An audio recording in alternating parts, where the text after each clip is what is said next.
All right, welcome. Today we are diving into what might be one of the coolest and most powerful rules in all of physics, the Virial Theorem. And I know the name sounds a little intimidating, but trust me, this is a single beautiful idea that runs the show everywhere, from the way galaxies spin all the way down to the fuzzy quantum world of an electron. It connects things you would never, ever think are related. So let me just ask you this. What could possibly connect the fate of entire galaxies, the pressure of a simple gas in a bottle, and the very act of creating a chemical bond? I mean, it sounds like a riddle, right? These things are on completely different scales of reality. But the answer is the Virial Theorem, and once you get it, it's kind of like getting a peek behind the curtain at the universe's secret operating system. Now look, at its heart, this isn't some terrifying complex equation. It's just an idea about balance. The best way to think about it is like this. The Virial Theorem is nature's energy accountant. For any system that's stable and holding itself together, whether that's a star, a molecule, a whole galaxy cluster, this rule makes sure the energy books are always balanced. It's a perfect trade-off between the energy of motion and the energy of position. So to see what this thing can do, let's start big. I mean really, really big. We're going out into deep space, where this simple idea about balancing the books uncovered one of the biggest mysteries in all of science. Okay, so picture this. It's 1933, and this astronomer, Fritz Zwicky, is looking at a huge group of galaxies called the Coma Cluster. As he's measuring how fast they're moving, he notices something that just doesn't make any sense. These galaxies were whipping around at absolutely insane speeds, so fast that the gravity from all the stars he could see shouldn't have been nearly strong enough to hold on to them. The entire cluster should have just flown apart ages ago. So Zwicky, being pretty brilliant, decided to use the Virial Theorem as a kind of cosmic scale. He weighed the cluster in two totally different ways. First, you've got the common sense way. Just add up all the light coming from the stars and estimate their mass. Simple enough. But then, he used the Virial Theorem to do a different calculation. He figured out how much mass had to be there to create enough gravitational glue to keep those speeding galaxies from flying away. And the results? They were just staggering.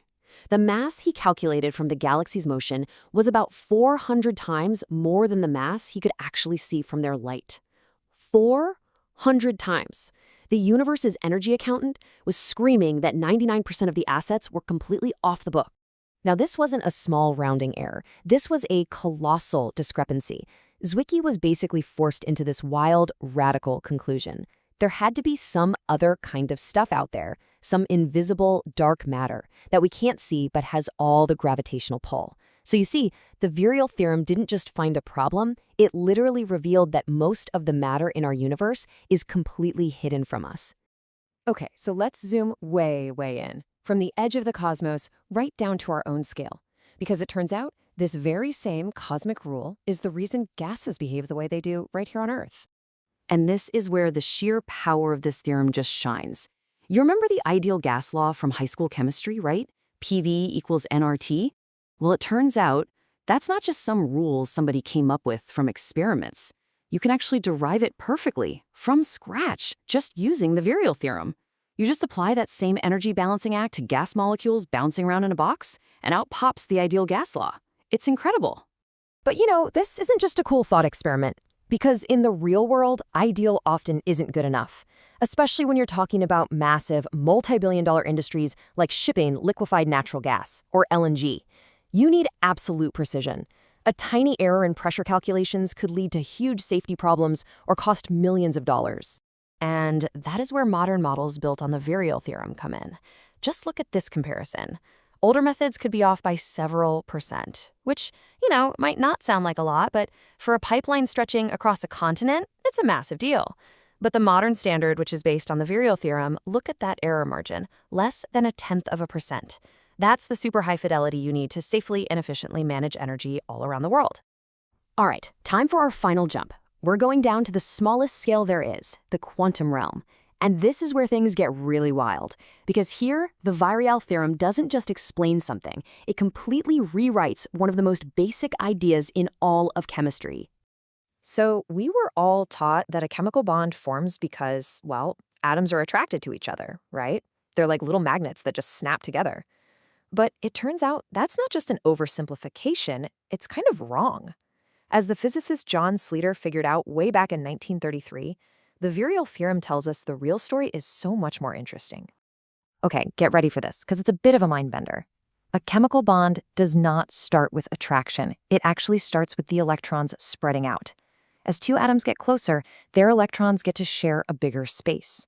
And because of the weird rules of quantum mechanics, having more room to roam around actually lowers the electron's kinetic energy, its energy of motion. And that initial drop in energy is what actually kicks the whole thing off.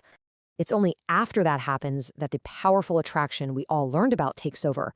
The shared cloud of electrons then pulls the atomic nuclei together, which causes their potential energy to plummet, and that locks the bond in place. But at the same time, the kinetic energy, which started low, now shoots way up, and it acts like a quantum brake that stops the atoms from just crashing into each other. It's this incredible two-step quantum dance, and the Virial Theorem is the one choreographing the whole thing.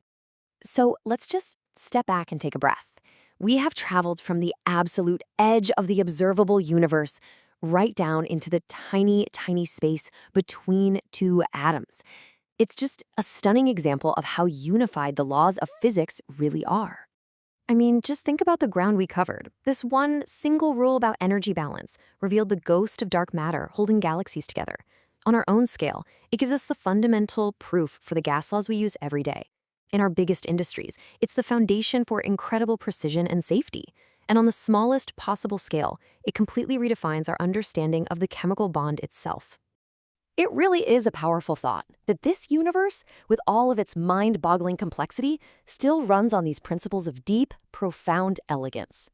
The Virial Theorem is one of them, a single thread connecting the cosmos to the quantum world. And it just makes you wonder, doesn't it?